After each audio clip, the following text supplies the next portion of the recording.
nós gostaríamos, antes de mais nada, de agradecer, né, o convite para que nós aqui então pudéssemos estar hoje falando um pouquinho sobre o Evangelho de Jesus.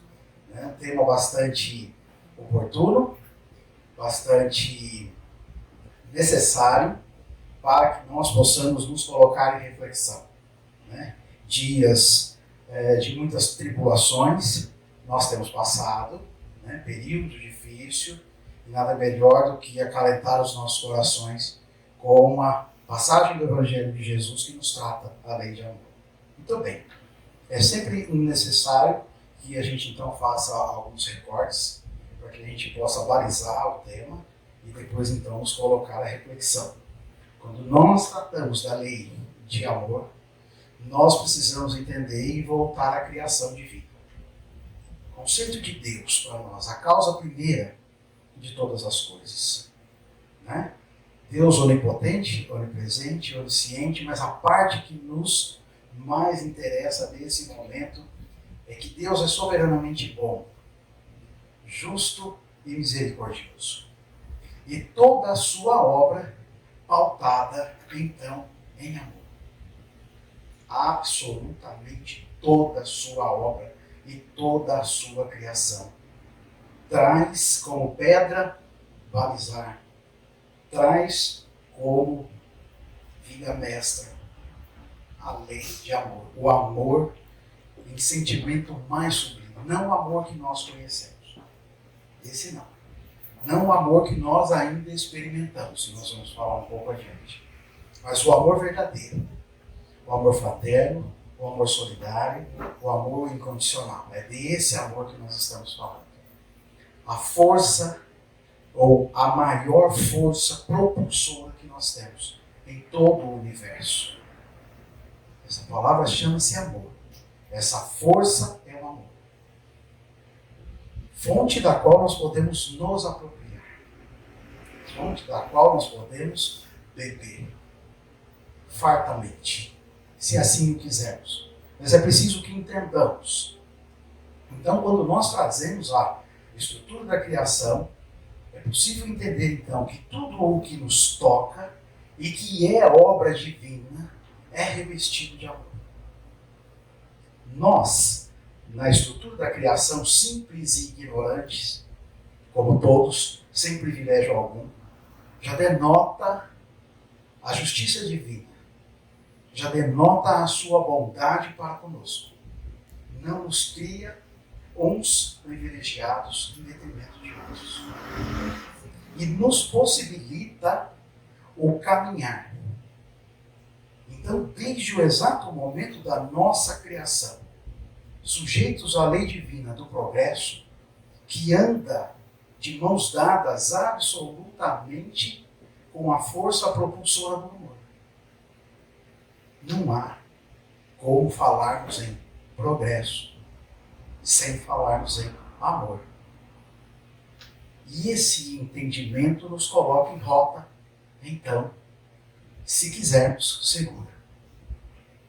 Então, criados simples e ignorantes, né, passamos, né, pelos reinos, e é importante.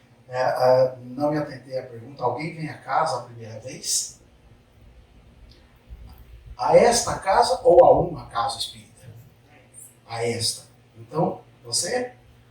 A uma casa. Então, temos gente aqui debutando. Então, nós vamos cuidar mais ainda para que nossa linguagem, né, o nosso conteúdo possa alcançar, tá? Com bastante clareza. Então, esse recorte que nós fazemos agora é importante. Criados simples e ignorantes, né? Como assim? Não assim, mas criados como os princípios elementares da matéria, aqueles que nós conhecemos, os átomos. Assim somos criados. A força criadora que não para. E por meio da aglomeração dos átomos que formam as moléculas, estamos nós caminhando. Passando pelo reino mineral primeiro. Eduardo. Significa que fomos rochas, metais? Sim, aqueles da tabela periódica. Mas eles têm vida, o sopro dela. Inanimados ainda, mas a necessidade de nós passarmos pelo reino mineral para que em nós seja, então, impregnados inicialmente as impressões. E hoje, quando nós nos deparamos, nós vamos entender que as impressões que nós temos, as impressões que nós sentimos, são aquelas que foram forjadas quando passamos pelo reino mineral. Tudo bem? Avançamos. Adentramos então no reino vegetal. E aí, muitos milhares de anos. Em termos de primitivismo, ficamos quase toda a nossa existência, certo? 4,6 bilhões de anos em estruturação do nosso planeta para que pudesse, no momento apropriado, nos receber. Dessa forma daí, então. Passando pelos reinos, entramos no reino vegetal e já experimentamos, então, sensações. Perfeito? As sensações já avançadas das impressões somam-se e nós experimentamos já de forma mais estruturada o ciclo da vida, como nós podemos perceber no reino vegetal. Ok? E vamos ali desenvolvendo lentamente o princípio inteligente. Sabe aquelas plantinhas que quando senta ali uma mosquinha de bichinha, princípio inteligente. Perfeito? Começa ali a força instintiva dos girassóis, que se colocam na direção do sol. E quando não há sol, como é que eles fazem? Lembra? Viram-se uns para os outros, para a conservação da energia acumulada. Para equilíbrio. O reino vegetal nos dando demonstrações que andam para o passo com a lei do progresso. Adentramos o reino animal para que os primeiros sentimentos, ou seja, os instintos, sejam então impregnados. E aí eles vêm com toda a força. E aí já estamos sujeitos às primeiras leis da estrutura divina, que são as leis morais. No reino animal, experimentamos a lei de conservação o tempo todo. Uma luta incessante para não morrer, para não ser caçado. Experimentamos a lei de reprodução, experimentamos a lei de destruição, como leis naturais, as basilares que nós experimentamos primeiro. Perfeito? E desenvolvemos as forças instintivas, entre elas, a força do amor. E ali representado muito pelo instinto de conservação. Nós até matamos. Pelo instinto de conservação, pelo instinto de preservação. Não? E nesse sentido protegemos os nossos, protegemos a nós e vamos experimentando as sensações de proximidade, o desenvolvimento do amor, principalmente o materno entre os animais, do qual nós fizemos parte até ontem. E aí nos desgarramos, nos distanciamos. E por este fenômeno, dois acontecimentos nós podemos explicar. Estou fazendo esse recorte para colocar você e depois avançar. Muito bem. Quando nós nos distanciamos do reino animal e passamos para o reino hominal, principalmente por um fator fisiológico, biológico, o desenvolvimento do raciocínio lógico e contínuo, a inteligência. A inteligência nos distancia dos animais e nos permite a entrada no reino hominal. Perfeito? Nesse ponto, então, é quando nós experimentamos os sentimentos. Com o desenvolvimento estrutural, fisiológico, nós podemos aí começar a desenvolver talvez a dádiva maior que nós tenhamos recebido de Deus, o livre-arbítrio, a capacidade de nos determinarmos a nós mesmos, e por escolha. Faculdade esta que precisa de desenvolvimento. Então ela pega no exato momento em que fazemos a ruptura, e por este advento também, deixamos o mundo primitivo. E entramos na segunda escala dos mundos, o de provas e expiações, este que nós estamos aqui numa luta danada, fechando as portas e apagando as luzes, para que possamos entrar no mundo de regeneração. um ciclo de não mais que 10 mil anos nos trouxe a essa estrutura de provas e expiações. Provamos e expiamos porque passamos muito tempo fazendo escolhas equivocadas. Espíritos recém-saídos do estado de infância, que são os espíritos primitivos, experimentam de forma extraordinária os instintos e vão se educando para os sentimentos. Então, neste período primitivo, nós não temos mais do que emoções e sensações. E experimentamos. Essas são reativas. Essas nós ainda não desenvolvemos como a possibilidade dos sentimentos. Joana de Ângeles nos alerta que o homem em estado primitivo não é mais do que um feixe de sensações e emoções. Muito bem, até aqui conseguimos entender a estrutura da criação e que nos permitiu chegar então até este momento. Passamos um período longo e sempre sujeitos à lei do progresso. Ainda que nós não colaboremos, avançamos. Muito mais lentamente do que poderíamos ou gostaríamos, mas avançamos.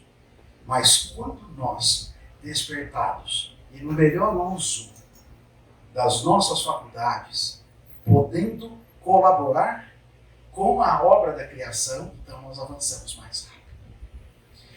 Quanto mais amorosos e mais caridosos, mais nos colocamos em adiantamento.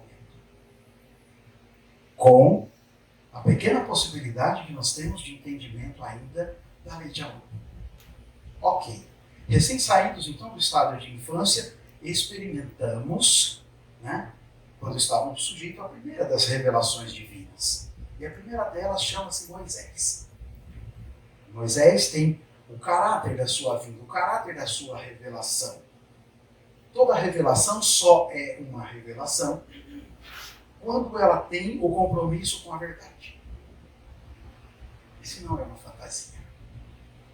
Moisés tem como principal tarefa a estruturação daquilo que nós entendemos por justiça.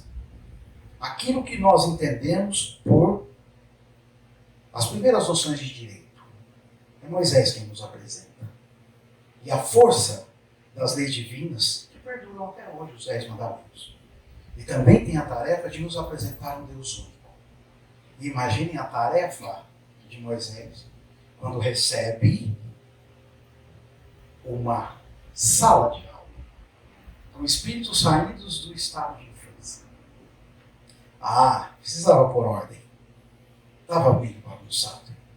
Nesse sentido, então, ele nos apresenta um Deus austero. Um Deus punitivo, talvez. Um Deus vingativo, até. Um Deus de um poder imenso que devia ser temido. E para que pudesse ajudar nisso tudo, figura de linguagem que ele precisava usar para que houvesse compreensão dada a estrutura cognitiva dos espíritos da época. Assim como as crianças que nós ensinamos as referências e os limites, e que quando vão colocar o dedinho na tomada, às vezes de longe a gente diz não, e eles sabem que ali tem algo iminente, que ali tem uma barreira, que ali tem um alerta. Exatamente assim Moisés tratava os espíritos da época. Pois bem, mas sempre avançando de mãos dadas com a lei de amor. Que nós deveríamos adorar a um Deus. Nós deveríamos olhar para um Deus. Deveríamos temer a um Deus único. Mas um Deus que, apesar de tudo, era justo. Que ainda, apesar da austeridade, era amoroso. Estrutura pedagógica reservada de Jesus para a estruturação da época. Avançamos no tempo de Moisés, chegamos onde? Jesus. Ele próprio. Segunda revelação da estrutura divina, que tem o compromisso de nos trazer o quê? Justamente a lei de amor. A tarefa de Jesus, a implantação do reino de Deus. E o reino de Deus é amor. Nos apresentar, então, um Deus amoroso, paterno, justo, soberanamente justo, soberanamente bom e ainda misericordioso, apesar de nossas falhas. E diz que há formas de nós chegarmos a Deus, de nos aproximarmos dele, de entrar no seu reino. A tarefa de Jesus como enviado de Deus, e lembremos, toda a sua obra é amor.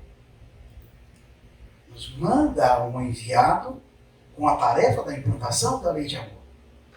Mais do que isso, a implantação do amor, por meio de suas palavras e gestos, por meio de suas palavras e vida. Jesus não teria alcançado o êxito que alcançou se apenas tivesse dito a nós sobre a lei de amor.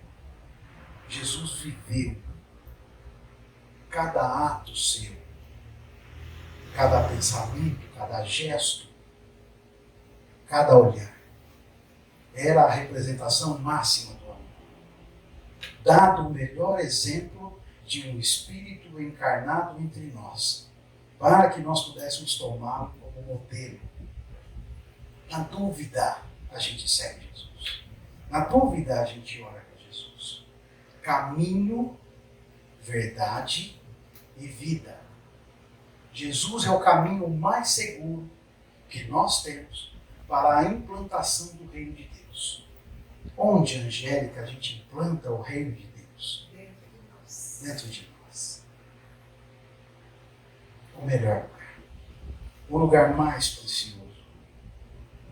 O lugar onde nós podemos acomodar Deus e estar com Ele. Olha que lindo. Implantação do reino de Deus. Cada um de nós. Nos tornarmos coautores, nos tornarmos colaboradores da obra divina. E lembramos o amor.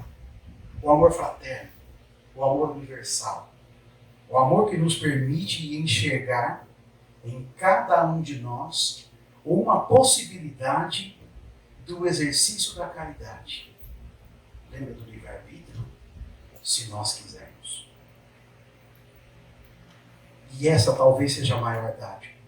Jesus não nos impõe nada. Jesus nos alerta. Jesus nos orienta. E nos orienta por meio do seu Evangelho. Evangelho, na etimologia da palavra, boa nova. Quando falamos do Evangelho de Jesus, aquele trazido por ele a seu tempo, nós estamos falando da boa nova, das boas notícias novas. Das boas notícias novas trazidas por Jesus a seu tempo. E entre elas, que ele não vem destruir a lei, mas dar-lhe aperfeiçoamento. Dar-lhe aperfeiçoamento. As leis divinas são imutáveis. A lei de amor, aqui em qualquer lugar do universo. A lei do progresso, a lei do trabalho. Essas leis são imutáveis. A lei de Moisés, necessária para a melhor estruturação do convívio social, essa sofre modificações. E Jesus assevera que ele não vem mudar, mas vem aperfeiçoar. E que essas leis, as leis do homem, são aperfeiçoadas de quando em quando, para o nosso melhor convívio, o nosso melhor ordenamento. Perfeito? Nesse sentido, então, nós, a cada gesto, a cada fala, a cada olhar de Jesus nos serve de inspiração. Todos os nossos atos, ainda que tenhamos passado para o mundo de provas e expiações, herdamos dos nossos amigos de capela as chagas que os trouxeram. As chagas que fizeram com que fossem exilados, mas que tinham a tarefa nobre de nos colocar em adiantamento, de nos transformar em uma civilização organizada e adiantada. Mas traziam consigo o orgulho e o egoísmo. o egoísmo, o instinto em elevação exagerada, que não nos permite o desenvolvimento do amor próprio, mas o desenvolvimento do amor egoístico. E é esse que nós experimentamos quase que toda a nossa existência. Quem de nós ainda é capaz de amar indistintamente? De encontrar um necessitado, desconhecido, pela rua, tomar-lhe nos braços e lhe promover a caridade com amor, não a caridade com o desencargo. Não estamos nem falando de amar os nossos inimigos ainda. O amor que nós experimentamos ainda é revestido de vulgaridade, de sentimento de paixão, coligado à sexualidade. Esse nós conhecemos. E é esse que, importante força propulsora, também transformadora, mas pouco nobre. E é esse o amor que nós falamos, que é o amor que Jesus nos traz para que nós, por meio do seu convite, possamos nos aprimorar, de mãos dadas com a lei do progresso, e que vamos implantando entre nós. E que vai nos possibilitando uma forma regenerada de viver.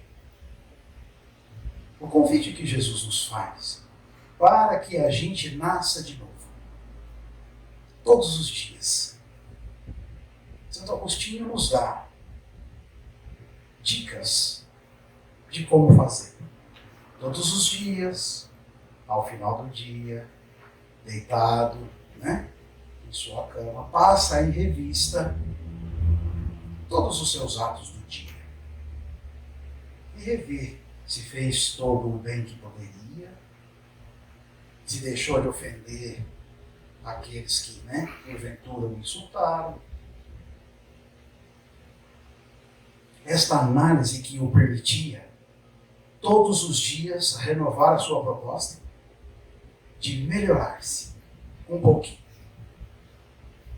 mas de forma disciplinada e consistente. O Evangelho de Jesus, o Evangelho segundo o Espiritismo, traz no seu capítulo 11 a lei de amor e nos alerta que toda a doutrina de Jesus se resume numa só palavra também, amor. E que nos permite, por meio dos seus atos e de tudo aquilo que nos disse, um caminho seguro. Jesus nos falava por palavras. Jesus usava metáforas. Por que dessa figura de linguagem? Destas figuras de linguagem. É possível que a resposta nunca esteja pronta, A instrução. A instrução de Jesus sempre nos coloca em reflexão, adequadas ao momento em que nós estamos.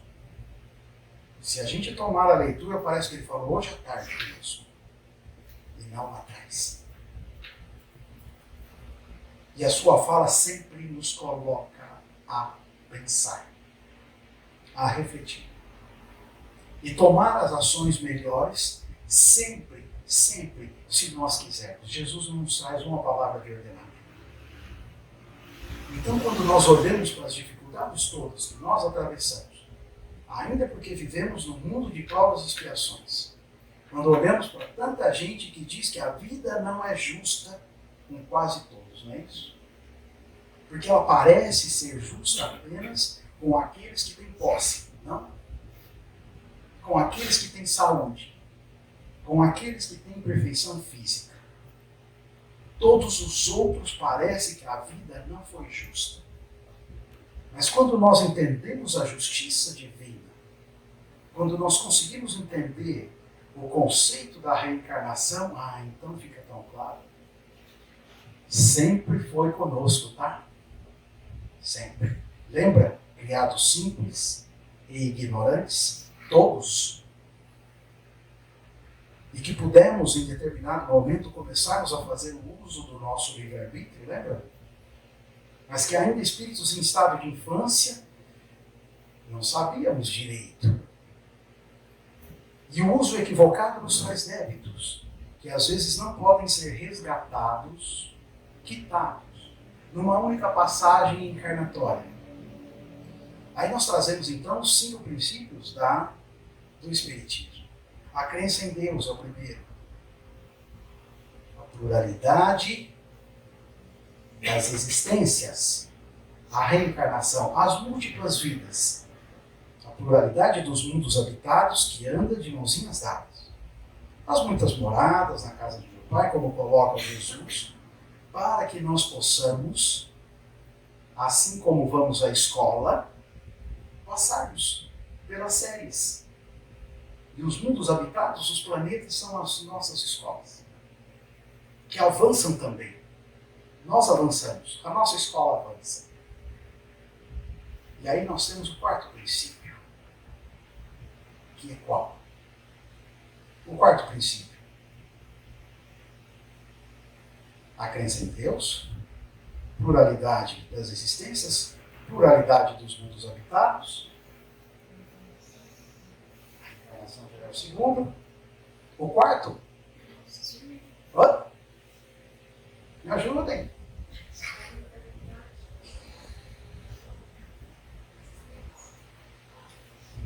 Nós pulamos um. Voltando. O primeiro, a crença em Deus. O segundo, a imortalidade da alma. Me perdoa. Criados simples e ignorantes, ganhamos a eternidade. Ganhamos a imortalidade. Deus é imortal. Deus é eterno. Nós somos imortais. Há o momento da nossa criação. Deus sempre esteve. O terceiro, desculpa então, a pluralidade das existências. O 4º, a pluralidade dos mundos habitados. E o 5º, que é o que eu queria, a comunicabilidade com o mundo dos espíritos. Imagine se nós não tivéssemos a comunicabilidade, nem sobre este tema nós estaríamos aqui falando. A possibilidade da comunicação do mundo dos espíritos que nos traz todo esse conteúdo. Inclusive, o melhor entendimento sobre a lei de amor. Os 10 mandamentos, se não fosse pelos fenômenos mediúnicos e pela comunicabilidade com o mundo dos espíritos, como Moisés teria nos trazido os 10 mandamentos? Então, é preciso também estudar. Para o melhor cumprimento do mandamento maior, amar a Deus sobre todas as coisas. O segundo, não menos importante, mas que complementa, e amar ao próximo como a si mesmo. Fazer ao próximo o que nós gostaríamos que ele nos fizesse. E aí bastou. O que nós gostaríamos que os outros nos fizessem. Nos amassem, fossem gentis, educados, afáveis, generosos. É possível? É possível porque começa com cada um de nós. E Divaldo nos assevera, o importante é o que nós fazemos. O que os outros nos fazem é responsabilidade dos outros. Mas sobre os nossos atos, nós somos responsáveis. Com este entendimento, Jesus nos pede, nos recomenda, amai-vos, mas também instruí-vos, para que nós possamos deixar a ignorância das coisas para trás. E com a melhor compreensão, a possibilidade do melhor uso do livre-arbítrio não tem limites. A qualidade das nossas escolhas, à medida em que vamos progredindo, vamos ascendendo moralmente, vamos cuidando dos nossos atos, das nossas palavras, dos nossos pensamentos, vamos nos aproximando de Deus. Porque vamos desenvolvendo os sentimentos mais nobres. Porque as emoções se depuram, as sensações se depuram, os sentimentos se depuram. O caminho seguro que nós adotamos quando escolhemos viver com Jesus, nos coloca em rota de ascensão. Quando nós buscamos pela terceira revelação, que é o Espiritismo, o compromisso da doutrina espírita, o caráter da sua revelação, a verdade. Jesus nos assevera a seu tempo que não poderia nos revelar tudo. Ainda. Nós não tínhamos estrutura moral, cognitiva, para alcançar todos os seus ensinamentos. Muita coisa ainda ficou em aberto.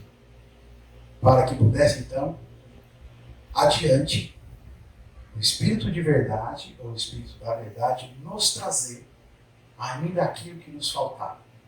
Sabemos todos que quem assina as mensagens do Espírito de verdade é Ele próprio. Jesus, que chefia a equipe de espíritos benfeitores na tarefa de trazer a Kardec o conteúdo para a codificação. O estudo atento das obras de Kardec nos permite o descortinar, a revelação das maiores, de tudo aquilo que ainda nos afligia. E nos aflige, a grande maioria de todos nós.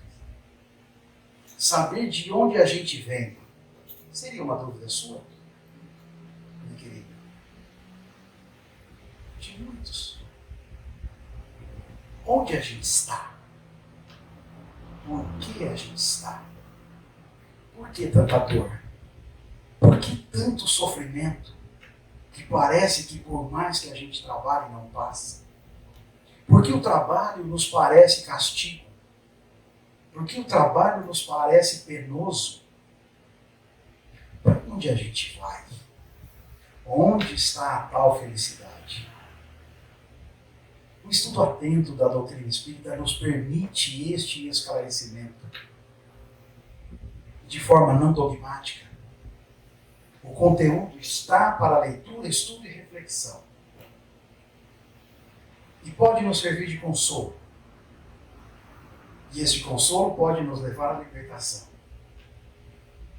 Sofro, mas agora sofro porque sei. Porque sei que o compromisso assumido com aquilo que agora eu sei não serve. Então sofria porque não entendia, porque não sabia. Agora que sei, o que faço com isso? Percebe? Prefiro este segundo sofrimento. De saber, mas de continuar buscando. De continuar me melhorando. De continuar implantando o reino dos céus no meu coração. Procurar encontrar dentro de mim as vulnerabilidades que eu carrego, as fragilidades. Procurar dentro de mim as forças, as virtudes para que eu possa enfrentar e para que eu possa progredir. Para que eu possa fazer esse exercício natural de buscar a Deus, de buscar algo que às vezes eu não sei explicar direito, mas que me move. Me encher daquela força de que quando aflito, angustiado, eu me dobro e peço. Me ajude, porque eu não estou dando conta. E se encher dele, dessa força que está aí, para que nós possamos nos apropriar. Se encher de Deus, sabe? E com esta força, seguir. Deixar para trás o mundo de provas e expiações, onde as injustiças, as mazelas, as dores, as doenças, o sofrimento vão dando lugar lentamente à amorosidade, generosidade, afabilidade, doçura, como regra básica, como comportamento do dia a dia. O mal vai se acanhando diante do bem. Tony Ramos, em uma entrevista que eu vi, disse que nós precisamos recuperar a elegância que nós perdemos. As pessoas ficam curiosas. A elegância de dizer bom dia, como vai? Tudo bem? Com licença, por favor, obrigado. esta elegância, sabe?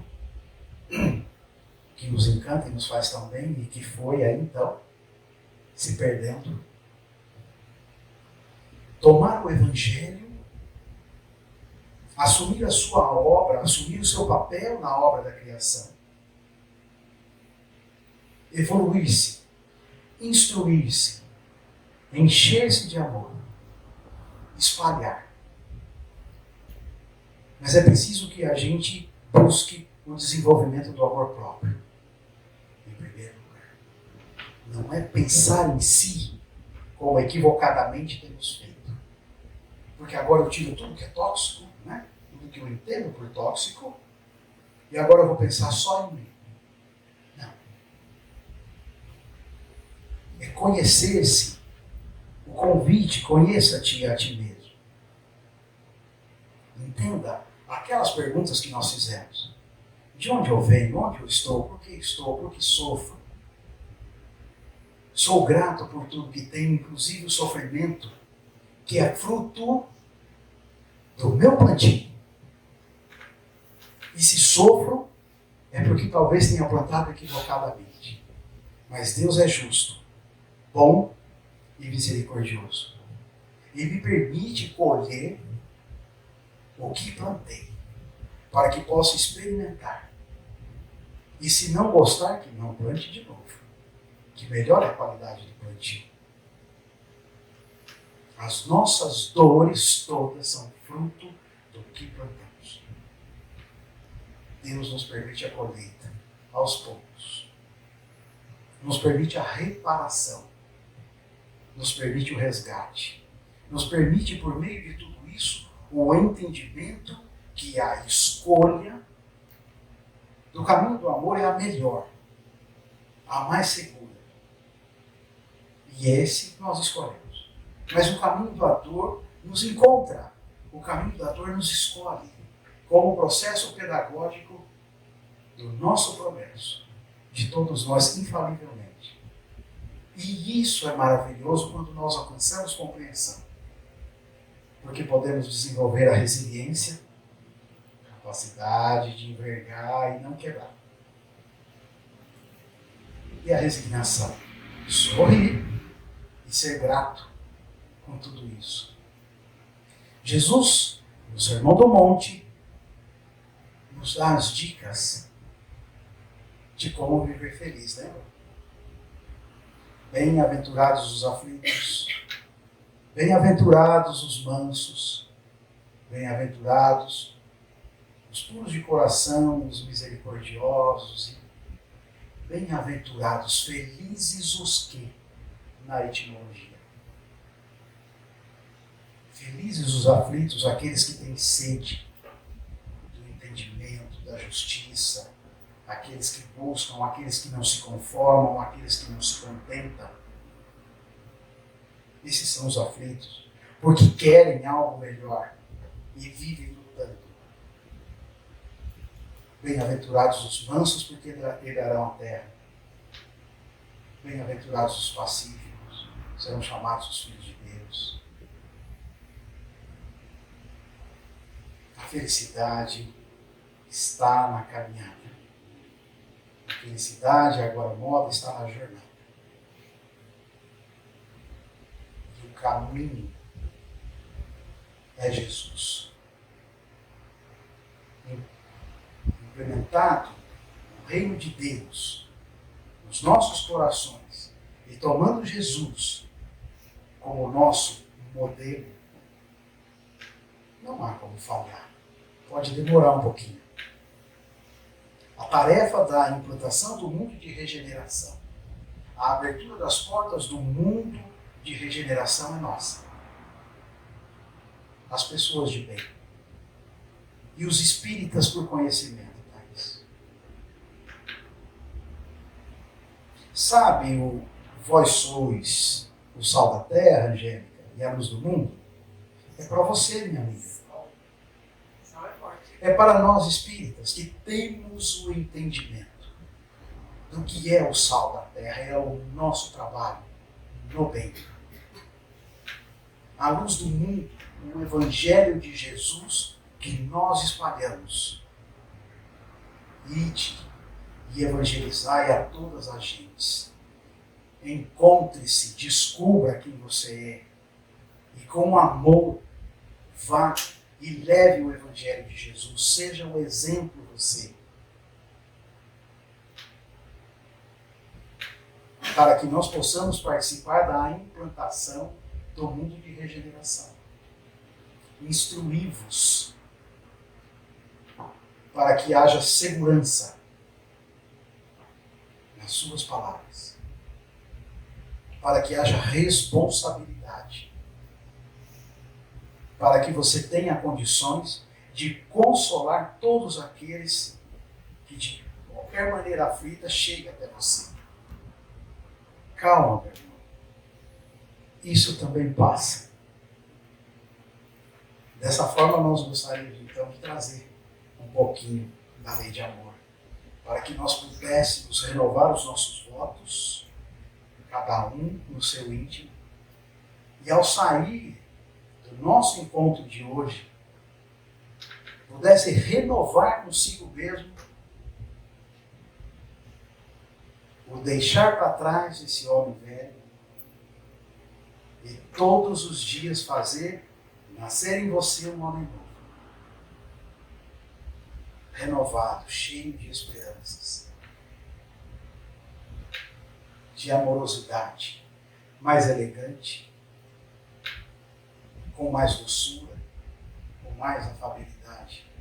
E se tiver dúvida, pergunte: o que faria Jesus nessa situação? Os Espíritos benfeitores trarão a intuição para nós. Fiquem em paz, é o que nós tínhamos para hoje, tá? Nós vamos aproveitar o momento, né, para a prece, tá? E que vocês acomodados, de olhos fechados, de olhos abertos, não importa como queiram, que estejam bem, que busquem a conexão com Deus, nosso Pai, para que nós possamos fazer uma prece de agradecimento pela oportunidade que nos deu, hoje em especial, de falar sobre o Evangelho de Jesus, de refletir e poder entender um pouco melhor o que é o amor, essa força maravilhosa, essa pedra basilar, e que revestidos de amor, de mãos dadas com Jesus, nós podemos nos transformar, nós podemos renovar os nossos votos e podemos participar da obra da criação, nos evoluindo, nos aprimorando e trazendo conosco todos aqueles que têm sede ou que têm aflição. Os Espíritos benfeitores estejam conosco, nos intuindo, nos amparando no dia a dia, e que nós possamos sim requisitar o amparo do nosso anjo da guarda, do nosso mentor, do nosso protetor, como assim quisermos chamá-lo. A tarefa é essa, então, que nós estejamos em sintonia com ele. E agradecer também os nossos irmãos encarnados, os nossos irmãos de jornada, que possibilitam o experimento de todas as nossas virtudes para que nós possamos trilhar o nosso caminho rumo à ascensão a Deus. Pedimos assim então que Deus nos abençoe a todos e Jesus nos despeça em paz. Que assim seja.